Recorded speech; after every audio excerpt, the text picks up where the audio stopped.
Okay, welcome to another edition, a special, very special edition of Carnivore Bites. Especially, you couldn't be more newsworthy in considering what's going on in Georgia and Atlanta and in California. So, Dr. Lopkin, why don't you tee it off for our listeners?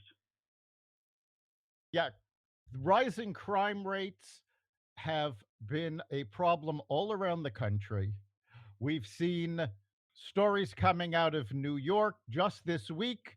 Antifa members came from all over the country for the sole purpose of creating what they called a night of rage and attacking Atlanta police officers. We've seen three instances of gun violence in California in just the last week. And this is just the tip of the iceberg. So we're going to get into some of what's going on with the crime rates and how this is affecting police officers, especially with the prevalence of the defund the police movement. And with us, we have a very special guest, Alison Sullivan of Alison B. Sullivan Consulting.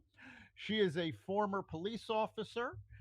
And Alison, why don't you talk a little bit about your background and introduce yourself to our listeners? Okay, well, first of all, thanks for having me. And I am a retired detective. I served 20 years with the Wethersfield Police Department.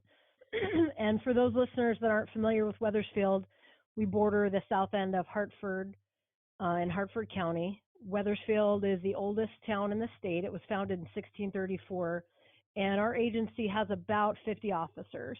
So we have a lot of crossover crime. We are a suburb, but we have a lot of crime crossover from Hartford. And I worked in patrol initially, and then I became a field training officer where I trained rookies right out of the police academy. And I did that for a few years, and then I became a detective. And, you're only touching on reported crimes, actually. What's scarier to think about are the crimes that don't even make the news, that don't even get the headlines, that happen routinely in this state. And when you have a first row seat of that for 20 years like I did, it's actually a much scarier picture than people realize. Well, what do you mean by that? That's pretty interesting in terms of, you're talking about the unreported incident. Elaborate on that. So I'll give you an example. The last year, I retired last March. I can't remember the dates off the top of my head, but in the last year and a half of my employment by the town of Wethersfield as a detective, I can remember one incident in particular where we had 3 shooting incidents in 9 days, just in Wethersfield. And none of those got to the news. So nobody in town, unless you were directly involved in those, they weren't even aware that those had happened, because there's so much crime in Hartford that, I can remember back in patrol in 2003, a Hartford Current reporter might come to our department and ask to see the public arrest log, right? But those are only of arrests. So when you get a news reporter that wants, let's say they don't have enough news to cover in Hartford, they want to come to a smaller town like Glastonbury or Wethersfield, they often don't come to those towns, but when they do, they're looking through the arrest log as an example. They're not even necessarily seeing incidents like those 3 shootings that occurred in 9 days, 3 different events. They never even made the news. So the people in the town of Wethersfield weren't even aware that they happened.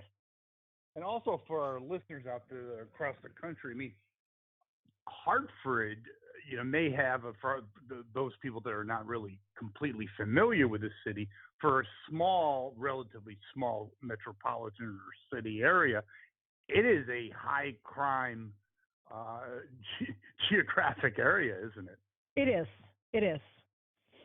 And then so that's just one example, right? So crimes that are occurring where there weren't, in 2 of 3 of those shooting incidents, there weren't even victims reporting it. And we did the legwork and the investigative work, which was no small task, to identify one of the victims in one of those shooting incidents. And He didn't want to know about it. He wanted nothing to do with talking to the police. He didn't want to make a statement. But these people are causing mayhem for the average citizens who are minding their own business, working a good job, taking care of their kids, paying their taxes, and we are the ones who are affected by it. So in that example that I just mentioned, where one of the victims didn't want to participate in the investigation, that just came to light when I came into work in the bureau one morning, and we were told, hey, you need to go talk to so and so. They have a ring camera that they think caught a road rage shooting incident. And I thought, you're kidding me. Nobody called it in? No, nobody called it in. They just saw it on the ring camera. And these guys, 3 vehicles, were driving down the Silestine Highway at a crazy rate of speed, chasing each other, took a turn down a residential road, probably got lost, crashed at the end of the road, and then one guy put like 9 rounds into the other car, and then all 3 vehicles took off again. That's just something happening on one night at 3 o'clock in the morning in an average town that isn't even getting reported necessarily by any victims involved. So not too long ago, Chicago Mayor Lori Lightfoot made a comment that crime was not out of control. The media was making too big a deal out of it. What you're saying is, from the point of view of the police, the media aren't reporting most of the crimes. They're just hitting the highlights. They're not reporting. You're right. So Lori, she's good at speaking out of both sides of her mouth. I've listened to her many times, as are many politicians. Okay.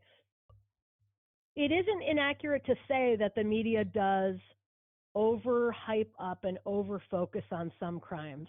So is there a Brian Kohberger committing quadruple homicides every night of the week across the United States of America? No, there is not. Okay, so if you had watched the news for the last 3 weeks, you might, if you think that's reality, think, oh my gosh, multiple homicide killers like this are committing these crimes on an hourly basis. No, okay, so yeah, you can hype up something too much, but no, it's quite the opposite.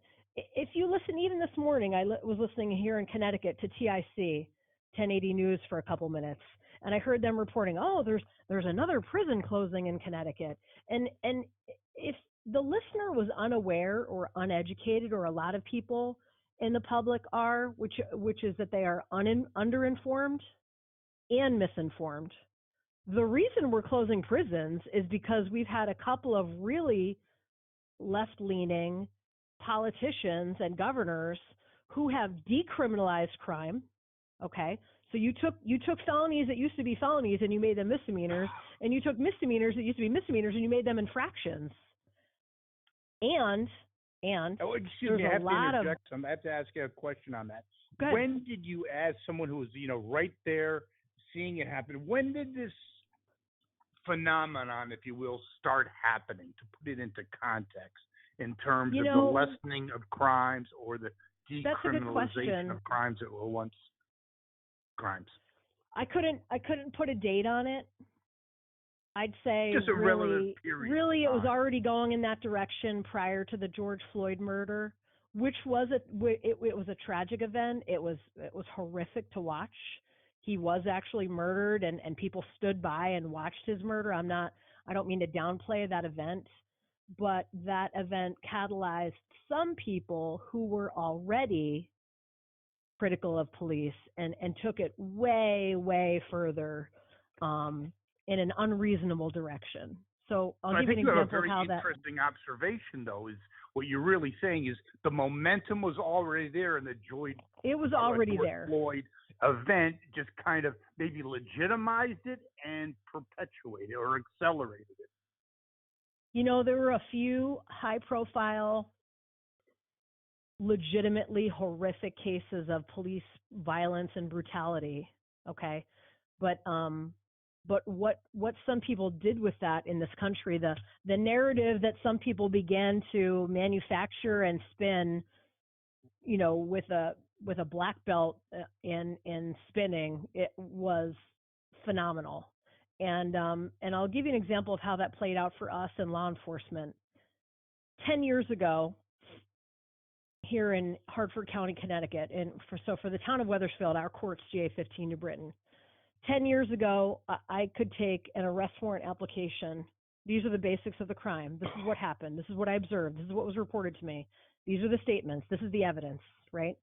Bring that over to court, get it signed by a prosecutor and a judge, get them to sign off on it. Let's say within 2 weeks is the turnaround. They want to correct this or that, and then they, you're not the only one bringing an arrest warrant application over. The standard for us was probable cause. And I don't know if your listeners are familiar with that term, but basically our job was to conduct an investigation so that we could develop probable cause, reasonably, more likely than not, that this crime actually occurred, and here are the reasons why, and that this person is the person who committed it, okay?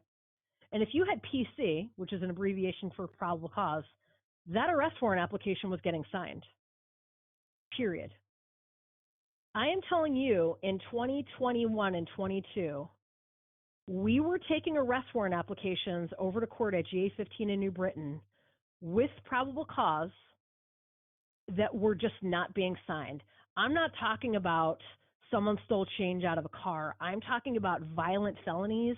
I'm talking about vehicular manslaughter. I'm talking about aggravated sexual assaults. Just not even interested in signing those arrest warrant applications.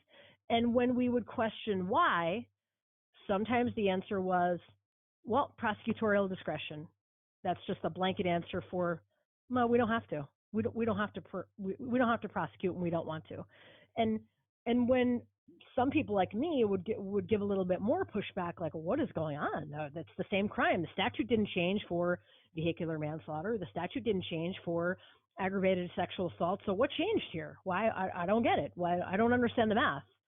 The answer would be, well, that's not winnable at trial. That's not the standard. At least it didn't use it. I'm not a prosecutor. I'm an investigator. I was before I retired. And I did my job.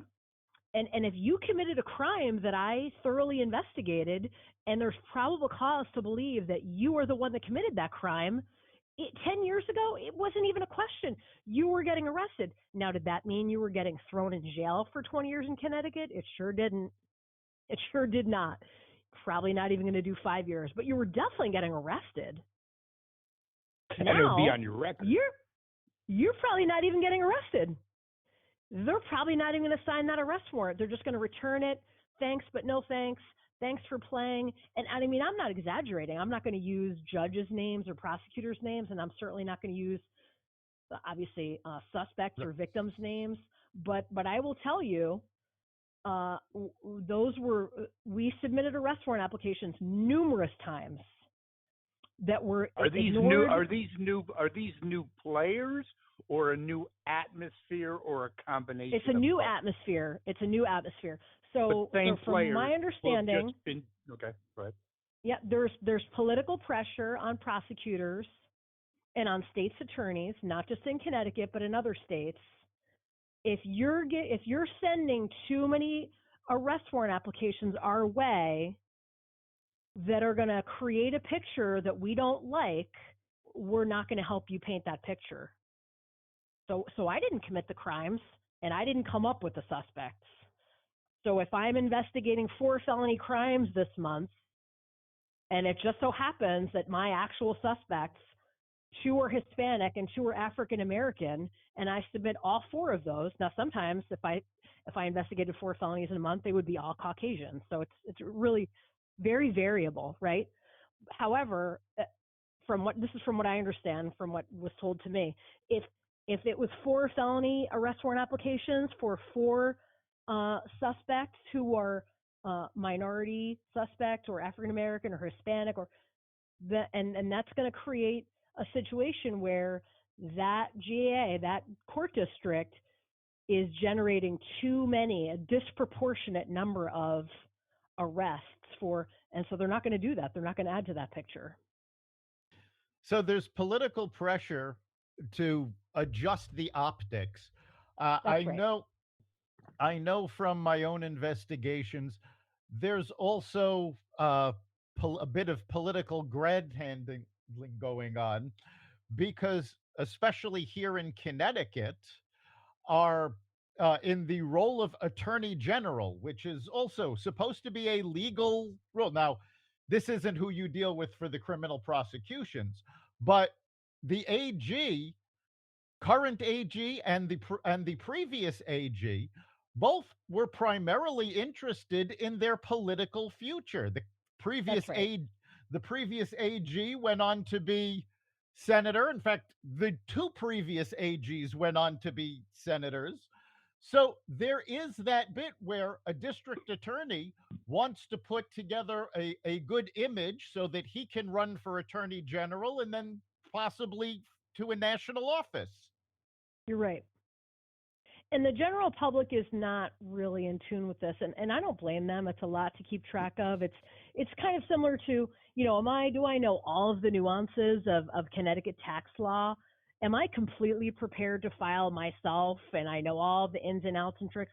I don't. I'm not an accountant, right? So I'm not aware of that. But um, something else I wanted to say is, one might argue listening to me, oh, well, you're just, you have an axe to grind because your cases didn't get signed or your arrest warrant applications didn't get signed.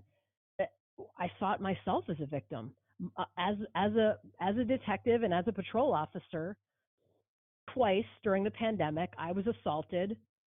Once by a guy who punched me in the mouth, broke 3 of my teeth. I'm spitting out bloody teeth parts on video. At a drunken melee that I showed up to. I didn't put my hands on anyone. I didn't attempt to arrest anyone. I merely directed the combatants, the 5 people beating the pulp out of each other, to stop fighting. I called for backup, and in the midst of that, I'm on video and audio and in a uniform. This guy pops up, F you, F the police, boom, punches my mouth, does damage. I watched that case myself go through the system. I'm the victim, so now I'm being appraised of what's happening. And it was a felony assault, and they insisted on even with a couple thousands of dollars in dental bills, dental work that had to be done to my face, they dropped it down to a misdemeanor. And then they allowed that suspect to apply for AR, which is accelerated rehabilitation. So that guy can be your next contractor. Did this suspect have a history of a criminal history? Not convictions. Only arrests that were thrown out and dismissed. So now he can be your daughter's Uber driver next week. He can work as a contractor in your house, and you will have no idea. And he is a violent person. I mean, I watched it. It wasn't just me he was assaulting. He already had blood all over his shirt when I got there. He was already trying to kick one of the females on the scene in the head. And these are the kinds of people that the state of Connecticut is saying, oh, we're going to give him another chance. Oh, we're going to excuse that. Oh, it wasn't that bad. Oh, it was just a cop that was injured. Well, when you treat violent criminals like that in any state, but here in Connecticut, that kid now, I say kid, he was in his early 20s. He's got no criminal record.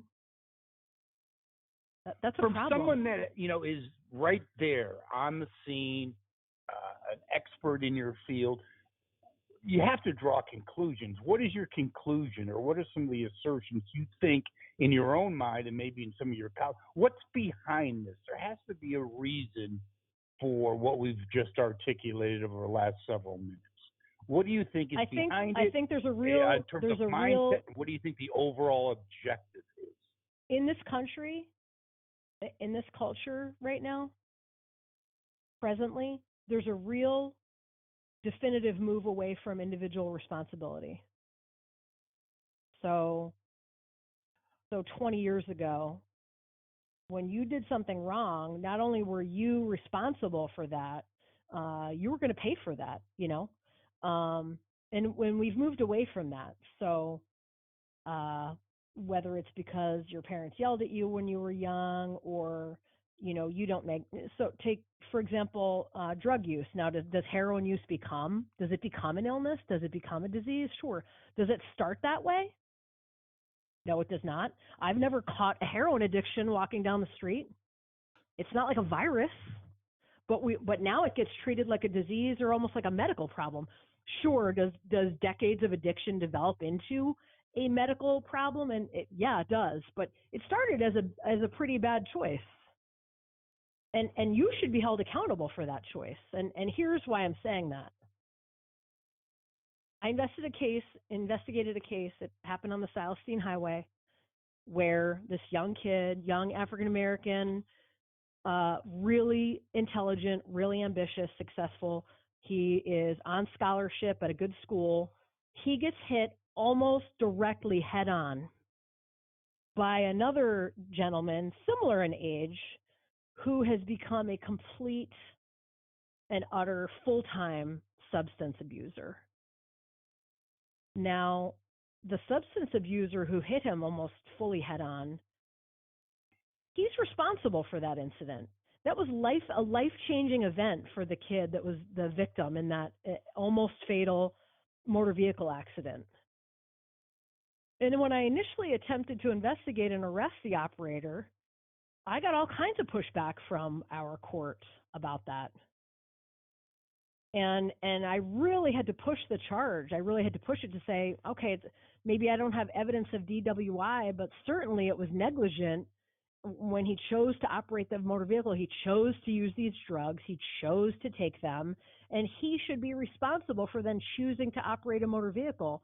I mean, 20 years ago, there wouldn't have even been a question. Now it's like, well, was he really? Is he really responsible? What do you mean? Nobody's putting those substances in his veins. Nobody's putting it in his mouth. He is making that choice. But I feel like from judges to prosecutors to teachers to administrators to your everyday citizen, there's a lot of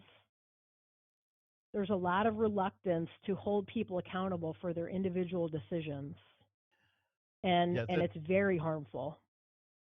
Just to clarify for our listeners outside of Connecticut, I want to point out we've mentioned this so far twice, the Silestein Highway. This is not a remote highway with no traffic. This is a commercial district.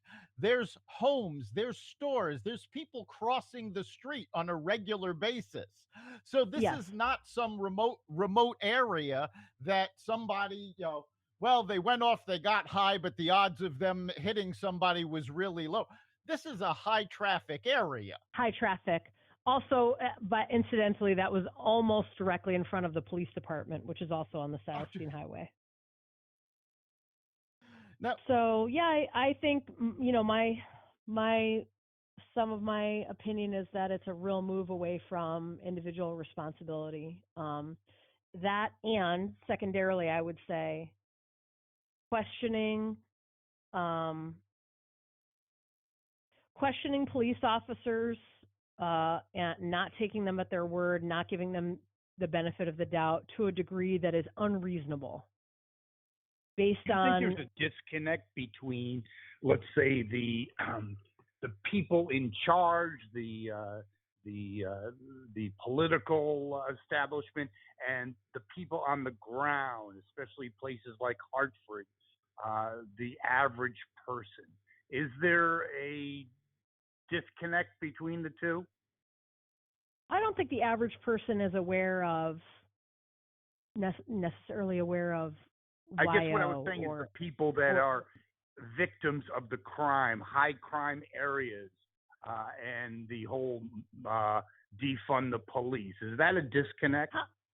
I would love to see when you talk about like the let's say like the pioneers or the real front runners in the defund the police movement, politically front runners. I would love to see what their annual income is, and I would love to see where they actually reside. Because if you're living in Frog Hollow in the north end of Hartford, which is a high crime, low income area in Hartford, Connecticut, you're generally speaking not asking for defunding the police. You want the police in your neighborhood. You need help. They have ShotSpotter active. They might have 22 shootings in a weekend. Not necessarily reported. Those are picked up by their ShotSpotter activation. So for people who don't know, it's almost like an alarm system, and it operates by triangulation. So there's 3 ShotSpotter machines, and it can triangulate. When it hears gunshots go off, it goes off like an alarm, and then it notifies the police department that shots were just fired. You think people living in a neighborhood like that don't want patrols in their neighborhoods? Of course they do. But it seems like the people that are speaking for, or the forces behind defund the police, it's just readily accepted that they have, let's just say, disadvantaged people in their best interest. But and on the ground, that might not be the case from your perspective, correct? Yeah, it's quite right. Yeah, there's a big disconnect there. And what you're doing now, just take a step back and look at what's happened over the last 3 years and what happened since the George Floyd murder. Now, again, I said the George Floyd murder was horrific. It was wrong. It was an actual murder. And the people involved and the people who stood by all should be convicted, as they were, right? Yes. Excusing and allowing riots that took place after that, not just where you were burning buildings and property, but actually people were murdered. People were seriously physically injured and murdered after that incident. I mean, that those kinds of behaviors and to make any room for that kind of mayhem and lawlessness is, in my opinion, it's unacceptable. And you're not thinking about the people who live in those neighborhoods that it affects. You're not thinking about the shop owners and the people who use public transportation in those cities whose bus stops were burned to the ground. And I do think there are people who take advantage of that kind of mayhem. We're also talking about economic devastation that is sometimes permanent. Oh, hugely. Imagine if you own now at this point property in the chop zone of Seattle. Like, how can you even get out now? No one wants to buy your condo now. No, you want to get out and you can't even sell your place. No, we've seen apologists for this kind of behavior because it fits in with their political narrative. They want to push their point of view. Meanwhile, we have seen literally dozens of surveys of people living in low-income areas, in high-crime areas, and every one of those studies has shown these folks want more police in their districts, not less. They do. Yeah, it's very frustrating. Isn't there a personal angle to this? Being in law enforcement, you say for over 20 years before your retirement. Talk about the personal ramifications in terms of people, if you will, on the beat. A lot of people, morale-wise, a lot of people like myself felt like this isn't worth it anymore. Because anyone, I shouldn't say anyone, most people, I'm going to say with an IQ over 100, okay, in law enforcement who had the ability financially or whatever their, personal or family situations are, to leave, to retire, began to do that. Not all, but most. Now, why would you do that? Well, crime is up, and it's really up, and violent crime is up, right? Staffing is decreasing, and when staffing decreases, you have even more pressure on police officers. And what I mean by that is, you might have 18 years on and submit a vacation request and get told, yeah, you're not going on that vacation. You're not going. We don't have the bodies to fill the road, and therefore your vacation request is denied. You're just not going. Does it also have an effect on the action on the ground? Early 100%. Retirements, or if you have the ability 100%. to leave, that certainly makes sense to me. But let's say you talk about that same situation. I got 2 years left. I, put my 18 years in, whatever I got. Do you have people, law enforcement individuals, professionals, disengaging when they normally would engage? Because it's just not, or the downside is larger than the upside. Correct. So a lot of people, and obviously I wouldn't name names, but a lot of people who chose to stay are babysitting parking lots. They are signing on and they're taking a risk simply by signing on, putting on that uniform, getting in a marked patrol car, and signing on for your shift. In and of itself is a risk, right? So that's not to downplay the risk they take, but are they doing aggressive policing? Or are they going to do speed enforcement? Are they going to do stop and frisks? Are they going to be driving through neighborhoods, seeing someone they don't recognize and stopping to question them? No, no, and no would be the answers to those questions. No. And Yeah, so I can see it myself. I worked for this town for more than 20 years, and I live in the town that I worked in, okay? I mean, you couldn't drive on the Berlin Turnpike. That's another highway that goes through the town of Wethersfield, or the Silestine Highway in a day without seeing a traffic stop. You couldn't drive with impunity down a road or a highway in our town, let's say it's 70 miles an hour, without thinking, I'm probably going to get stopped. I can't. Well, guess what? You certainly can do that now. Because the incentive for officers, absent being dispatched to a call, now are they going to not go to calls? Of course not. Are they not going to help people? Absolutely not. I'm saying, are they going to take the extra steps? Most officers, I can't speak for all. Most officers, are they going to take the extra steps to put themselves out there and put their neck on the line to do proactive policing, which is actually one of the things that keeps crime down? 100% no. No. Why would you? You've been talking about the chilling effect that this has had on the police, but what you were referring to is just the overall situation.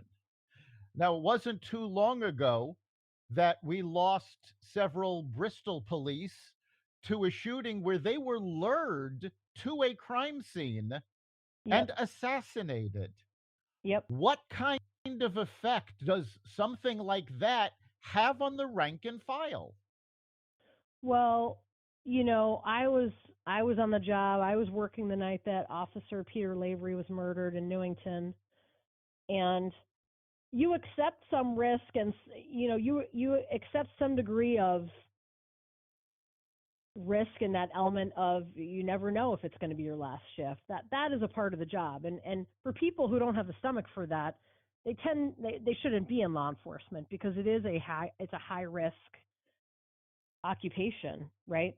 I don't know, from what I've seen from police officers that I know and I'm still friends with, and from what I experienced on the job, it wasn't getting injured or hurt or seeing even occasionally an officer murdered.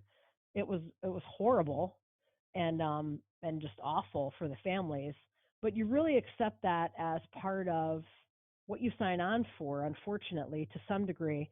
It really mattered how our society responded to that and how the courts responded. And that's a big change. So 15, 20 years ago, I'll give you a perfect example.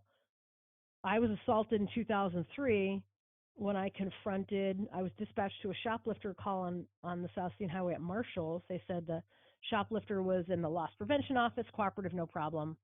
And I was a rookie, and I made the mistake of not keeping my mouth shut when he showed me his fake ID, and I suspected that it wasn't him. Now, that was a mistake on my part.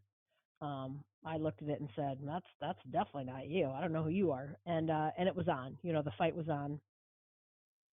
I ended up getting my face slashed, my eye socket fractured. Turns out he had been using that fake ID successfully for like a year. He had assaulted his pregnant girlfriend in New York, seriously injured her, and then fled New York and had been using this fake ID in Connecticut successfully for like a year. So that when I called him out on the fake ID, it was a big deal. Now, I tell that story to tell you that, yeah, it was a bad night. I figured there would be some. I was in pain. I was hurt. But the way our town came out to support me, the way the court supported police at that time, when he was taken into custody, he was eventually sentenced to more than 5 years. And after serving 5 years here, he was extradited to New York, where he did even more time. Right? So that's really different. Yep. It's really different when it's like, yeah, I mean, crap happens, And you must have and had there the are monsters. feeling that not only the courts but the town, you weren't a person alone in this, that you felt backed up. Exactly. Yes. 100%. Yeah, it wasn't, well, why were you there, Officer Sullivan? Well, why did you do that? It wasn't videoing me and second guessing me and questioning every single little thing that I did with the aim of finding fault, sure, you investigate what happened, and obviously they did, but that Well, same you also scenario. mentioned this whole videotaping. Again, getting into the mindset angle of all this. I've never been in law enforcement ever. I have a tremendous empathy for them, although I've never been in it. But do they have a mindset? Because I think I would, that with this whole new environment, I gotcha environment. Do they feel that it's only a matter of time? I mean, you got to do something wrong. No one's perfect. Right. But is that down on the grassroots level that they feel eventually my time's going to be up? I mean, not literally. I'm talking figuratively. I didn't worry about it because I didn't feel like I was doing anything wrong. I felt good about. I mean, I was very respectful of even people that I arrested because I'm a much smaller stature person. I'm not a big person, and I was at a physical disadvantage most times in arrest scenarios.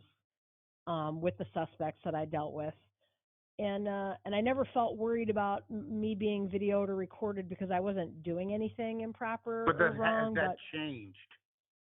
It's more the atmosphere of it's added stress. So I'll give you an example. An area where I used to watch drug activity and do enforcement action. This one guy basically started following me, because I was concentrating on this one neighborhood where there were numerous complaints of drug activity and the people living there wanted help. So I started focusing on this one geographical area and making contact with people in the neighborhood and saying hi and meeting people. One gentleman in particular didn't like that, so he began to regularly videotape me, whether I was on a foot patrol or conducting traffic stops. And when I brought it up and asked the supervisor to come to the scene, it was, well, he's got a right to videotape you. I mean, that's when you've got a gun on your hip, right? And you're conducting your own investigation and you have weapons on you and you're trying to watch what's right in front of you to be safe. Like those guys at Bristol when they showed up at that call that night when they were still alive.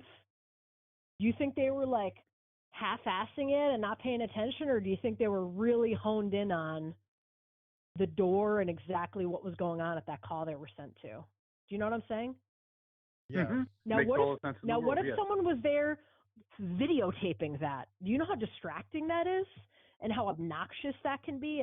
And if someone had been videotaping those guys and taking and it's just an added element of, it's a distraction, and it's protected free speech depending on what state you're in, as long as you don't actually physically interfere with, let's say, the investigation or the traffic stop. But it's definitely, depending on the scenario and how safe or unsafe the scene is, it's definitely distracting you from doing your job in potentially a really dangerous way at times. Now, but you asked me earlier. Go ahead. Sorry. You asked me earlier what my conclusion is, and I said, as an example, I thought one of the issues was a move away from personal responsibility.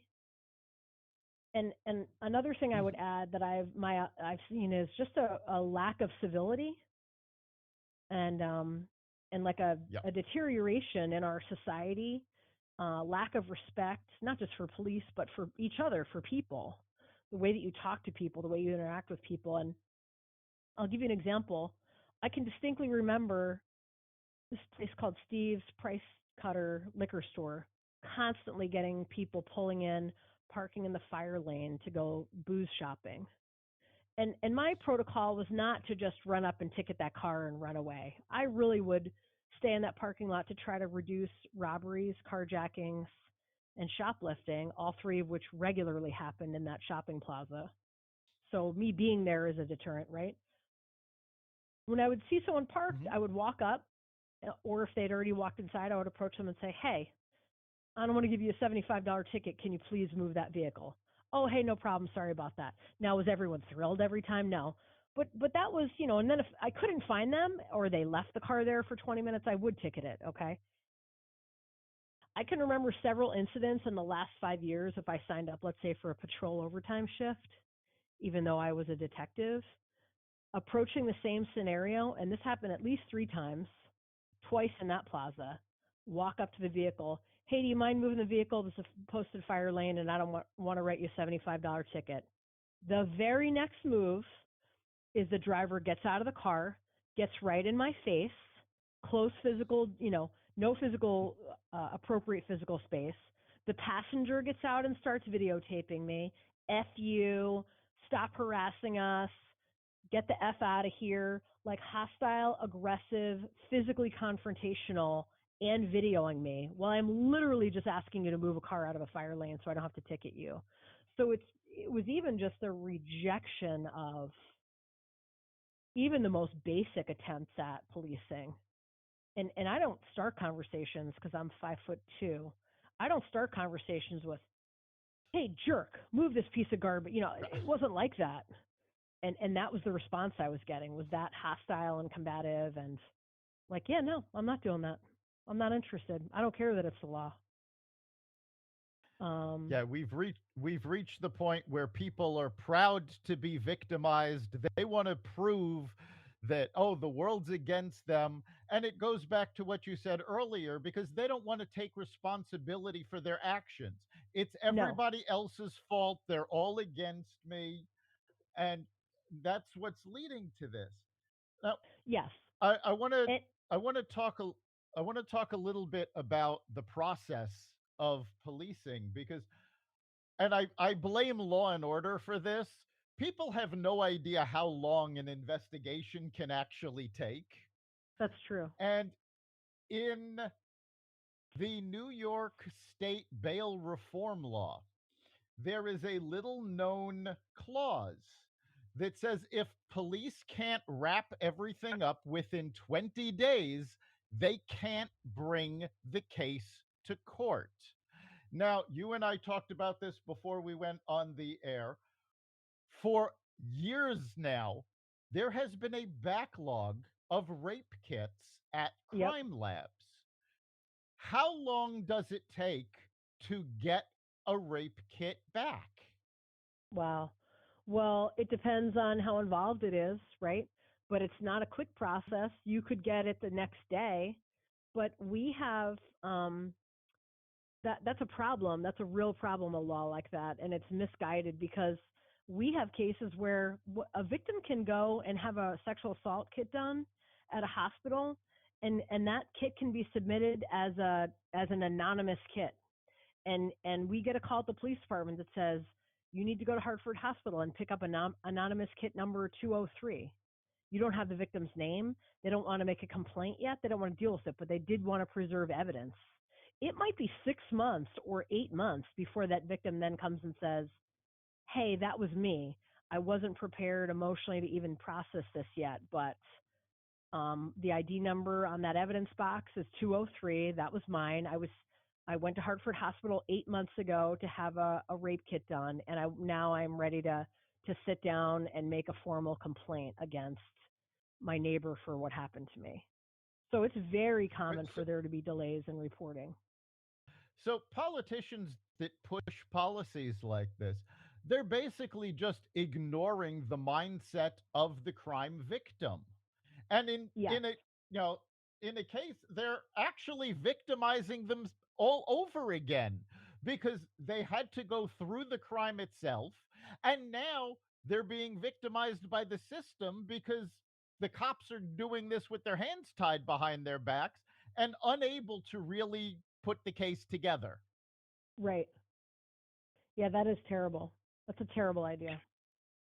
I'm back to kind of like the bigger picture. I'm a big believer in yin and yang.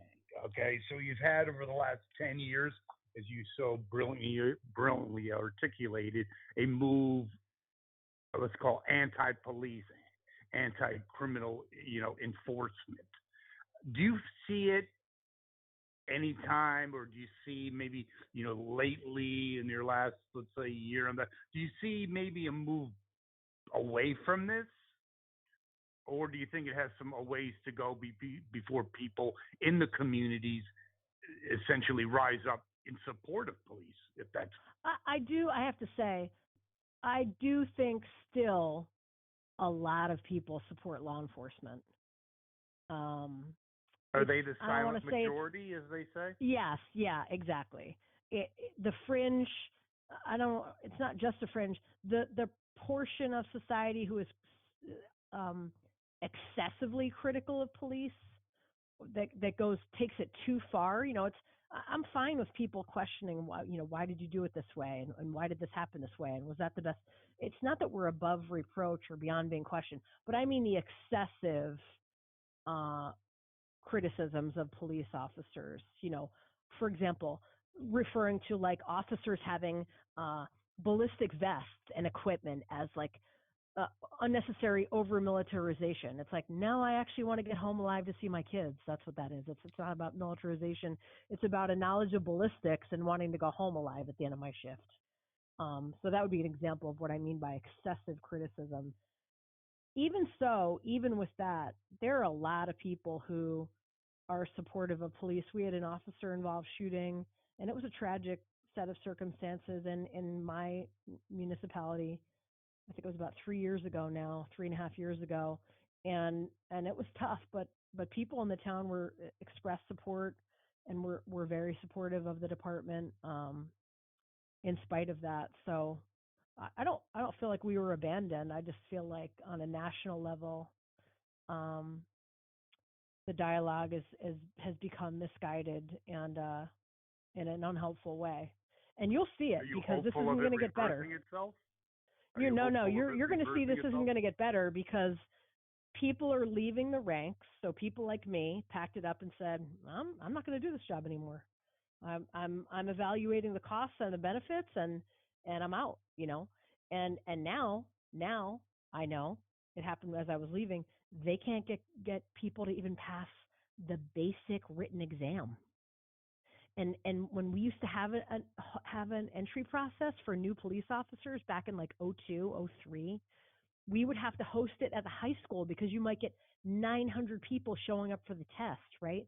Now you might have like 150 people show up for the test, and half of them don't even pass it. So So you're getting are you saying the so many fewer standards are applications. declining? Are Say you it again. saying that are you saying that the standards are also declining? No, but And the you're level not. of You're going to be really hard pressed to get high quality individuals interested in this profession for what you're expecting of them, at least in a state like Connecticut.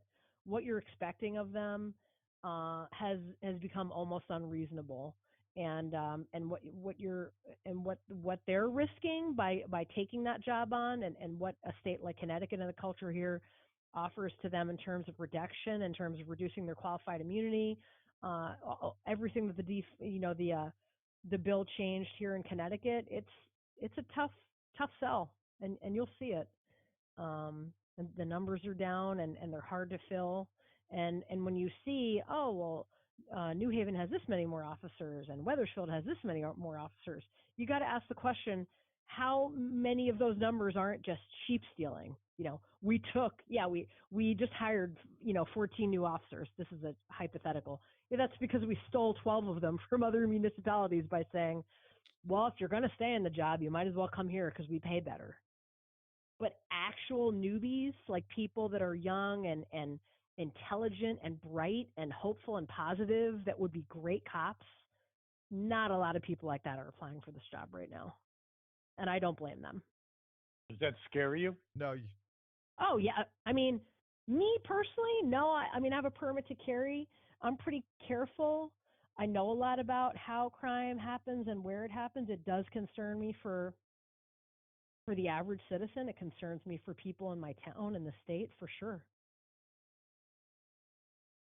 Yeah. yeah, we're seeing record numbers of police officers retiring across the country. Yeah. And we're also seeing smaller and smaller numbers of applicants to police academies. Is it possible that we're actually going to hit a point where we simply do not have enough police officers to do the job? Honestly, I don't, they will figure it out. I shouldn't say we anymore because I'm retired, but I worry for major cities, Detroit or Los Angeles or Chicago, Atlanta, New York. Those agencies and what they are faced with and tasked with, when you look at how bad, how abysmal the numbers are, I would no way would I live in a major city. I'm not even visiting major cities like that right now. Definitely not living in them because they don't even have the ability to. You just look at their ability to complete reasonable response times, and don't blame the cops. They don't have the bodies. They don't have the numbers to. You might call 911 because you were just robbed in a subway, and someone might not be coming to you for 45 minutes. And the guy's long gone.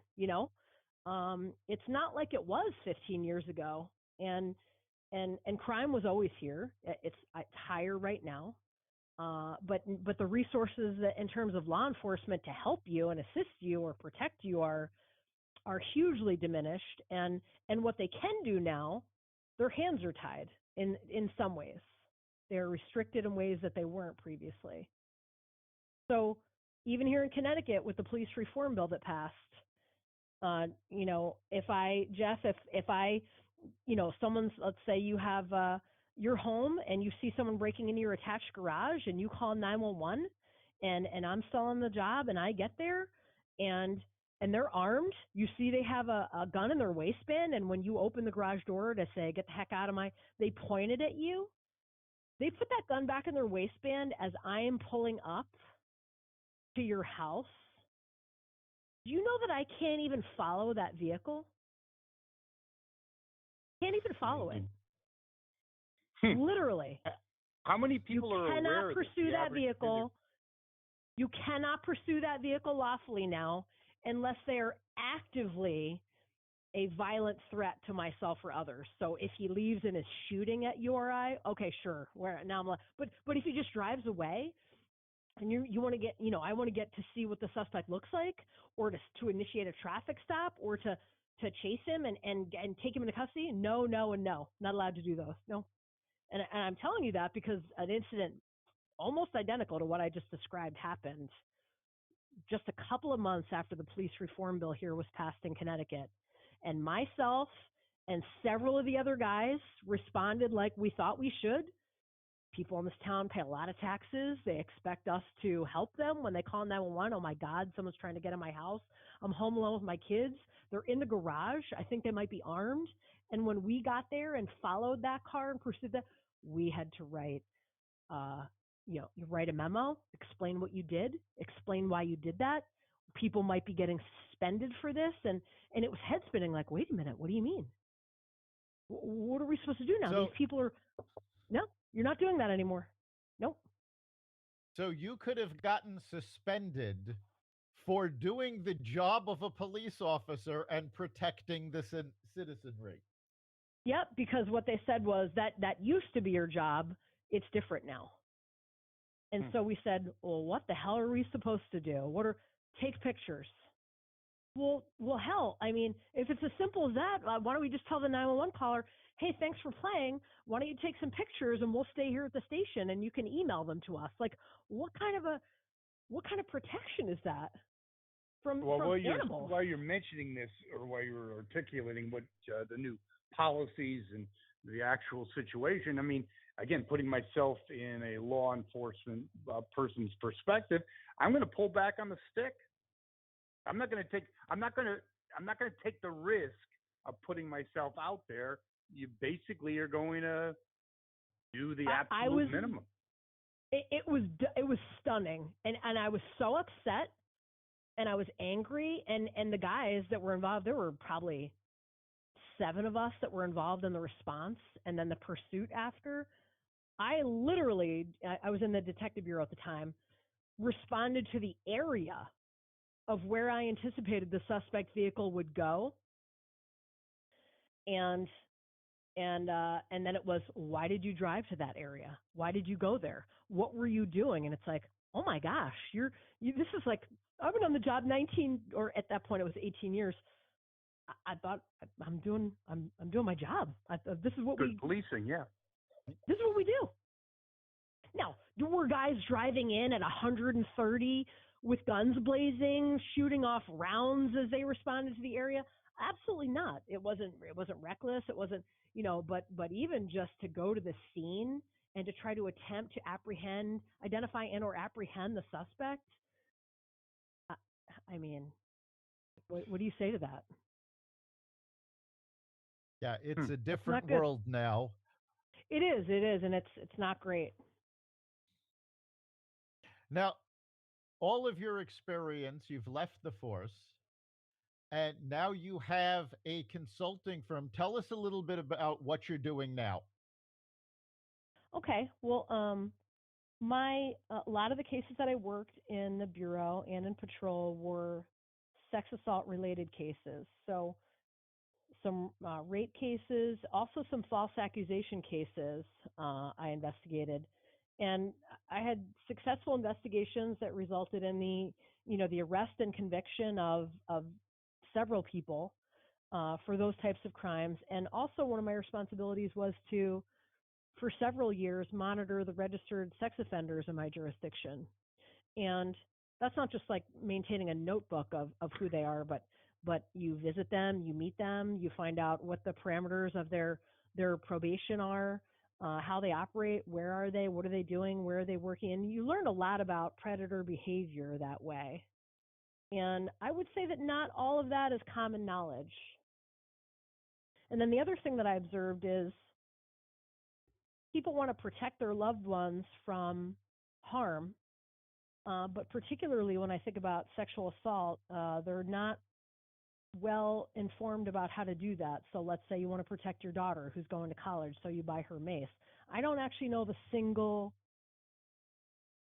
robbery or sexual assault that has ever been prevented by mace. So that's actually not the best way to go about protecting someone that you care about. So what is? So that's what I speak on that topic. I educate people on that topic. I do workshops. I do speaking engagements. I spoke at Central Connecticut State University, for example, a couple of months ago. I'm doing a private workshop for some families that got together and want to learn more about that. And so really what my passion is changing the landscape of how we approach sexual harm in this country and better educating and preparing people, particularly who have kids, from young adults and teens to, young children.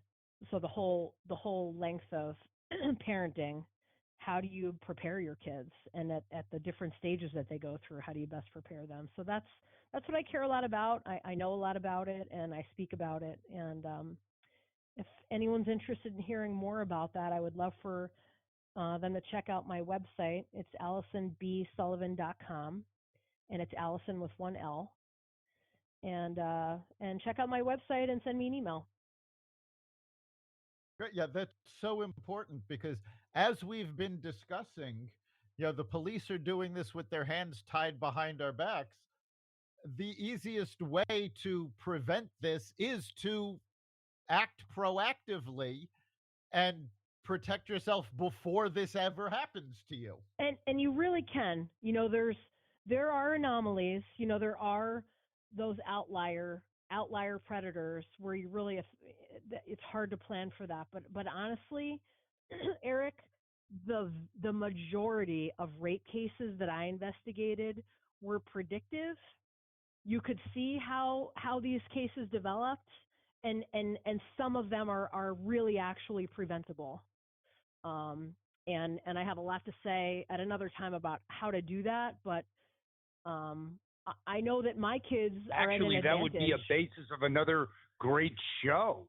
Yeah, my kids so, are at Aaron? an advantage that other kids don't have. They know more about this than the average kid. I have a son and a daughter, and I feel like, you know what, if I could benefit other parents, other families with this knowledge, with this information that I learned over 20 years in a really powerful way, then that's what I want to do. So that's what I'm doing. Because if you think about it, Excellent. sorry, do I have another minute or no? Yeah, go ahead. Okay. If you think about it, like, if you know someone that's ever been the victim of sexual harm, whether it's molestation, incest, if they were raped, whether they're male or female or however they identify, right? It's not just a one incident. It really does, like, it does catastrophic harm, and not just for them. It affects then how that individual, well, do they abuse substances or not? What kind of job will they choose? It affects how they partner. It affects how they parent. It affects the whole family, and it does generational harm, right? But there's no standardized way that we go about talking to or educating young people about this. We honestly do more to teach kids how to safely operate a motor vehicle that could potentially take their life or the life of someone else, but we do nothing in a standardized way to teach them about sexual harm that does, like I said, catastrophic damage. And that's what I want to change. I want to turn that around so that we can, yeah, we can get people help when after something terrible happens, but I would like to get ahead of that, crash before it happens, and educate people rather than acting, rather than being reactive. So that's what I'm really passionate about. Yeah, that's great. It's so important that we take proactive steps, especially with topics that are this serious and have this kind of lasting effect. Right. I think people care about it. I just don't think they necessarily have the tools to know what to do, or how to talk about it and what to say. How do you get that? The example I use, the daughter ready going to college. Okay, if it's not mace, what is it then?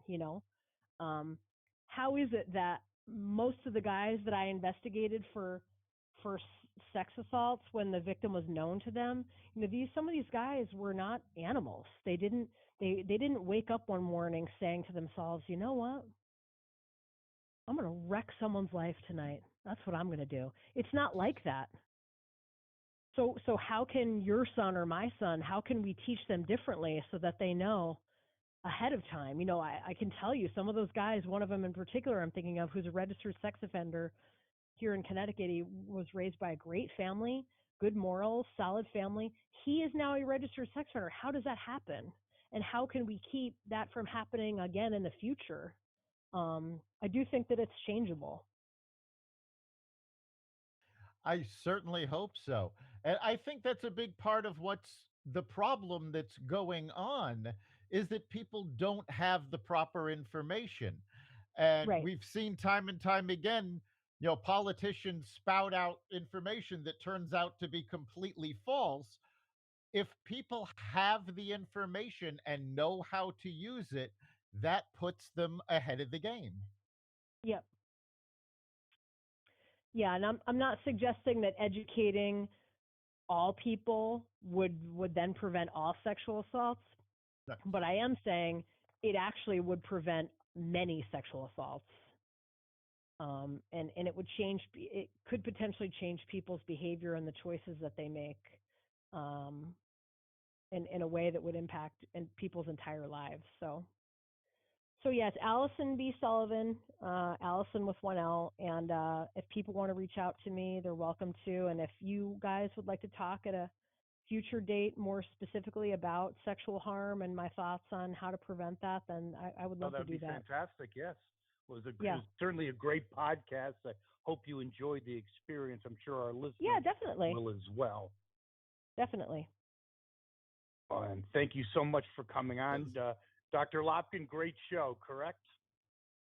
Absolutely. Alison, you were fantastic, gave us some great information, and I'm so glad that you could do this.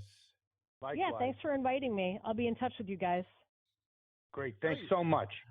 All right. Take care. And And of course, you can hear every episode of Carnivore Radio at the Carnivore Radio website, xvadio.com/podcasts, the Apple Podcasts app, Google Podcasts, Spotify, iHeartRadio, Stitcher, Audible, Amazon Music, and other platforms that respect freedom of speech.